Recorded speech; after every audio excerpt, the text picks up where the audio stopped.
A lot of big things happening in WWE, AEW. We're going to talk about it in this video. If you guys haven't clicked subscribe, go ahead and do so. We're going to jump right into the news. Alan Angels, former AEW wrestler. We know that he's left AEW. We have talked about this countless times, why he's turned down his per appearance deal with AEW. But now recently there's been some topic about him going to WWE and what this actually means. Alan Angels says, I think about it sometimes. I don't know if I'm their cup of tea right now, but then I also see that they are bringing back some indie guys into the NXT scene. It's something I've kind of thought about, but I've never really seriously considered it. I think for now, I just want to figure out who Alan Angels really is. I think I have the wrestling part down. The hard part is the character and the personality.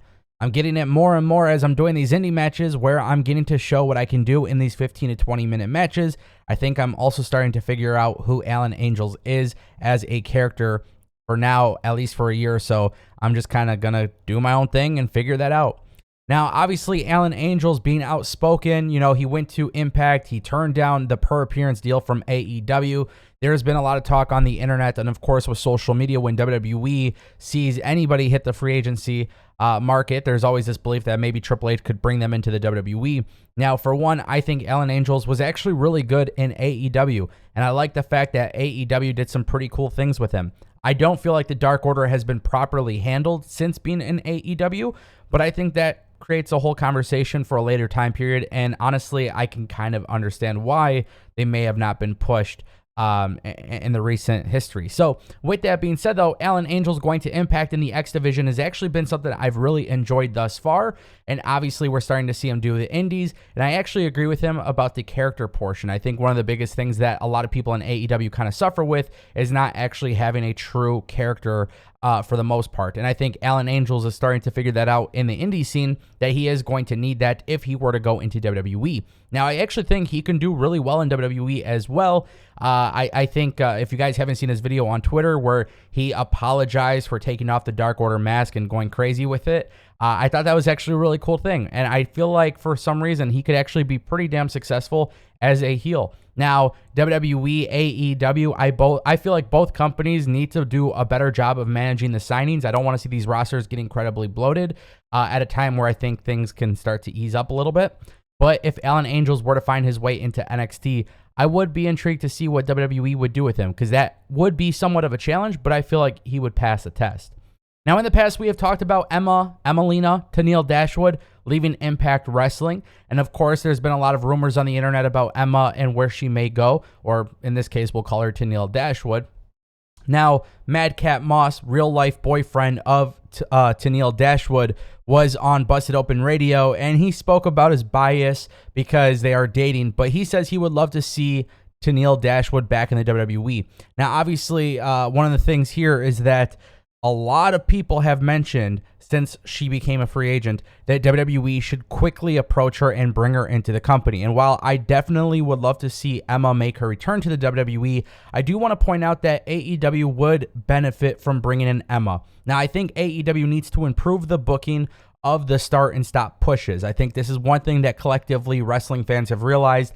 Somebody gets signed into AEW, shows up, and then eventually falls to AEW Dark or some kickoff match or something like that. I think it's really important for AEW to treat their women's division with a lot of regard. And I think when you bring in somebody like Tennille Dashwood, if you're going to bring her in the mix with people like Jamie Hayter and Toni Storm and Thunder Rosa and Britt Baker, Athena, Jade Cargill, I think you got to consistently have them on TV in order for it to be a successful signing. But I do think AEW could benefit from bringing in another veteran, and that's exactly what Tennille Dashwood is. It would be incredibly beneficial for AEW's women's roster, especially when you're looking at developing the future. I also think with AEW having ROH in the mix, I also think you could kind of split up the roster there, so some of the talent from AEW could move to ROH as well.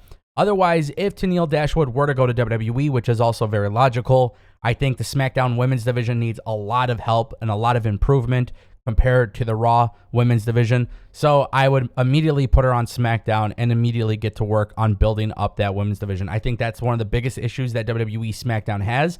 There is clearly a quality difference between the women on SmackDown and the women on Raw, and I think some of that has to do with the storytelling and just the overall talent.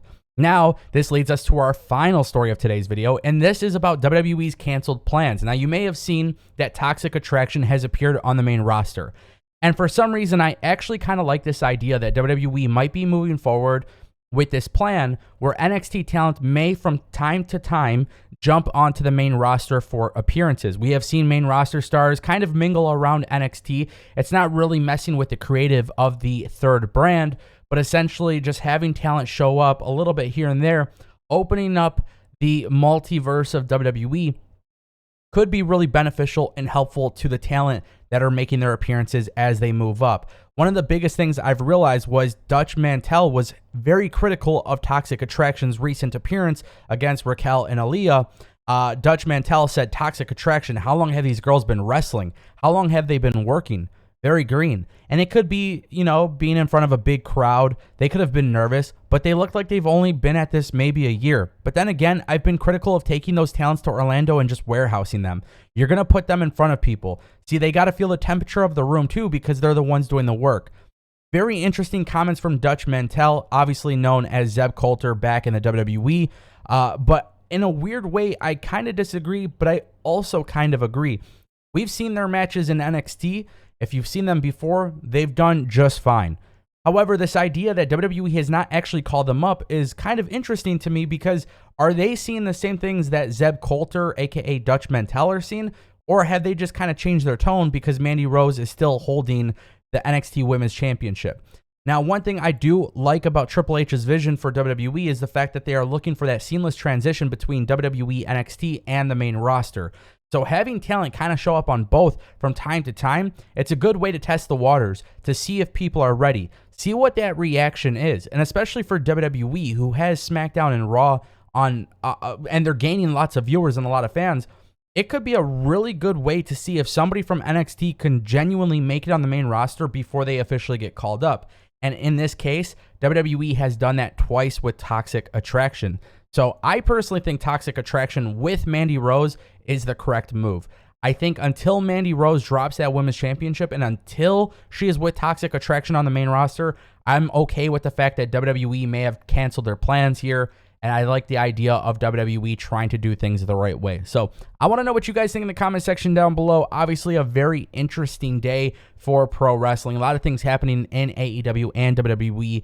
If you guys are new here, go ahead and click that subscribe button. We're close to 43,000 subscribers. I'd greatly appreciate it. See you next time.